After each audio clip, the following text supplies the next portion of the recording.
আস্তে আস্তে আবার আপনার হয়েছে, আবার এডিশন হইতে অ্যামেন্ডমেন্ট হইতে এখন আমরা সর্বশেষ 2001 সালের আইন, সেটা 2002 সালে হয়েছে সংশোধন, আবার 2013 সালে হয়েছে সংশোধন। তো এই অবস্থা, অর্থাৎ এই আইনটা হচ্ছে বহু আগে এবং সময় কার্যক্রম বহু আগে হয়েছে।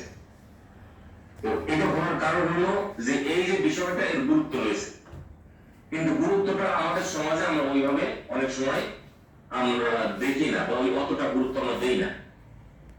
এটা যথেষ্ট গুরুত্বপূর্ণ, কারণ এর মাধ্যমে দেখেন যে সময়ের মাধ্যমে কি হয়। সময়ের মাধ্যমে মানুষের পুঁজি একত্রিত হয়, মানুষের সামর্থ্য একত্রিত হয়, মানুষের মেধা একত্রিত হয়, মানুষের শ্রম একত্রিত হয়, হয়ে একটা বড় শক্তিতে পরিণত হয়। এবং এই শক্তিটা যখন আপনি প্রয়োগ করেন তখন অনেক বেশি কিছু পাওয়া যায়। এই শক্তিটা যখন পরিকল্পিত ভাবে আপনি যখন একদিকে প্রয়োগ করবেন তখন দেখবেন যে অনেক বড় কিছু আসে। সিম্পল একটা উদাহরণ দিই আপনাদের। মনে করেন যে আপনার হাতে একটা 5 ব্যাটারি লাইট আছে, টর্চ লাইট আছে একটা। এটা যদি হেডটা খুলে আপনি সুইচ টিপেন, দেখবেন যে আশেপাশে কিছু এলাকা আলোকিত হচ্ছে, কিন্তু লাইটটা জ্বলে যাচ্ছে না। কিন্তু যখনই আপনি মাথাটা লাগাবেন, হেডটা যখন লাগাবেন, যখন সুইচ টিপবেন, তখন দেখবেন যে প্রায় আধা কিলো দূরে চলে গেছে, বরং আরো বেশি চলে গেছে। এর মানেটা কি? এর মানে হলো যে আপনার ওই 5 ব্যাটারি শক্তি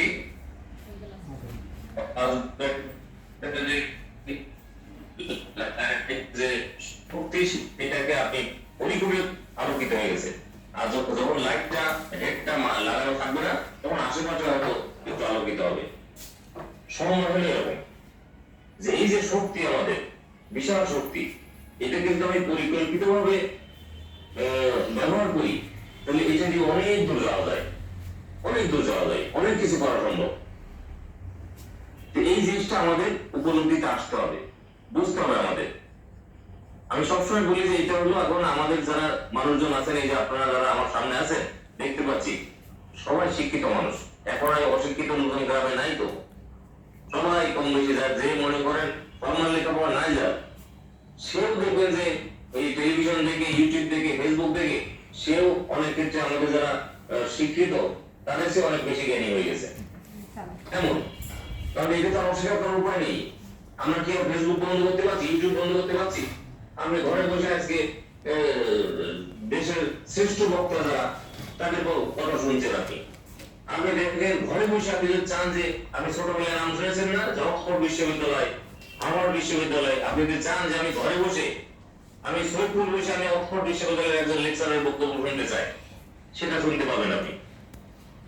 তো কাজেই সহজ হয়ে গেছে, এগুলা খুব সহজ হয়ে গেছে। এই জন্য এখন আর গ্রামের সাথে উপজেলার সাথে রাজধানীর পার্থক্য নাই। তো এই যেহেতু আপনারা শিক্ষিত মানুষ, সচেতন মানুষ, এই সময় আইডিয়াটা আপনাদেরকে সেভাবে ধারণ করতে হবে। অর্থাৎ সময়ের ভিতরে যে লুকানো শক্তি আছে, এই শক্তিটাকে আবিষ্কার করতে হবে, করে আমরা চাইবো যে এই শক্তির মাধ্যমে আমাদের অর্থনৈতিক অবস্থার উন্নতি হবে। সময় কথাটার ভিতরে কিন্তু, সময় কথাটা যদি আপনি বিশ্লেষণ করেন, আপনি যদি গুগলেও সার্চ দেন বা কোনো জায়গায় আপনি জানতে চান সময় জিনিসটা কি, বলা হয়েছে সময় একটা আর্থিক প্রতিষ্ঠান। মাথায় রাখতে হবে, সময় কিন্তু আর্থিক প্রতিষ্ঠান। সময় কোনো দাতব্য প্রতিষ্ঠান না যে দান করা প্রতিষ্ঠান না। সময় হলো একটা আর্থিক প্রতিষ্ঠান, এটা গণতান্ত্রিক ভাবে চলে, এর ভিতরে একটা সুশৃঙ্খল ভাবে চলে, এখানে ম্যানেজিং কমিটি থাকে এবং আর্থিক কর্মকাণ্ডের মাধ্যমে সমবায়ের যারা সদস্য তাদের অর্থনৈতিক অবস্থার উন্নয়ন ঘটানো, এগুলো মূল উদ্দেশ্য। এটা আমাদের খেয়াল রাখতে হবে যে এর মাধ্যমে এই কাজগুলো হয়। সেই হিসেবে এই সমবায় কার্যক্রম শুরু হয়েছে। এই জন্য সুন্দর একটা আইন আছে, সুন্দর বিধি আছে, বিধান আছে এবং সর্বত্র সকল ব্যবস্থা আছে এই সময়কে বোঝার জন্য, সময়কে ব্যবহার করার জন্য। এবং সবসময় আমরা বলি যে কথা বলে না, টাকায় টাকা হয়, মানি বিগেটস মানি, সবসময় আমরা বক্তব্যে বলি, শুনি। টাকায় টাকা হয় কিভাবে? আপনি দেখেন এমন হয় যে আপনার বাড়ির পাশে একটা জলাশয় আছে, সেই জলাশয়টা দেখা গেল যে 9 মাস পানি থাকে, 3 মাস পানি থাকে না। আপনি দেখছেন দিনের পর দিন ছোটবেলা থেকে দেখে আসছেন এই জলাশয়টা ওই 9 মাসে পানি থাকে, ওটার কোনো ব্যবহার হয় না। কিন্তু আপনি যদি সময় ভিত্তিক ওটাকে চাষ করতে পারেন, আপনার কাছে যদি টাকা থাকে, আপনি যদি ওটাকে ব্যবহার করতে পারেন, দেখা গেল যে 9 মাসের জন্য আপনি মাছ চাষ করে অনেক টাকা আয় করতে পারেন।